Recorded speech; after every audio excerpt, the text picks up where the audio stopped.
दोस्तों पीएसएल में कराची किंग्स के मैच के दौरान लड़की ने बाबर आजम के साथ ऐसी हरकत कर दी कि पूरी दुनिया हैरान रह गई। दोस्तों ये लड़की ने बाबर आजम के साथ क्या हरकत की, पूरी दुनिया हैरान रह गई। और बाबर आजम ने पीछे मुड़कर उस लड़की के साथ क्या किया, इस वीडियो में आगे देखिए ताकि आपको सब कुछ समझ आ जाए और आप खुद देख ले अपने आंखों से। इस वीडियो को सबसे पहले आपने लाइक करना है, चैनल को सब्सक्राइब करना है और नीचे कॉमेंट बॉक्स में बाबर आजम के लिए अपने प्यार भरे पैगाम लाजमी देने हैं।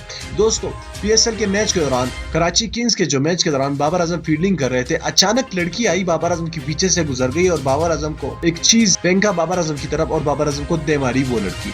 उसके बाद बाबर आजम ने भी मुड़कर उस लड़की को कहा कि भाई खैर है, क्या हो रहा है, मैं यहाँ फील्डिंग कर रहा हूँ, तुम मुझे तंग किए जा रही हो। फिर बाद में वो लड़की एक तमाशाई थी जो कि बहुत बड़े घर से ताल्लुक रखती थी और उनको सिक्योरिटी गार्ड ने ग्राउंड की जो अहाता है उनसे निकाल दिया और जो फैंस तमाशाई की बैठने की जगह है वहां पर उनको बिठा दिया। तो बाबर आजम के साथ ये सानिया हो गया। दोस्तों इस वीडियो को लाइक कीजिएगा, चैनल को सब्सक्राइब कीजिएगा और मजीद वीडियोस देखने के लिए लाजमी उस बेल आइकन पर भी क्लिक कीजिएगा।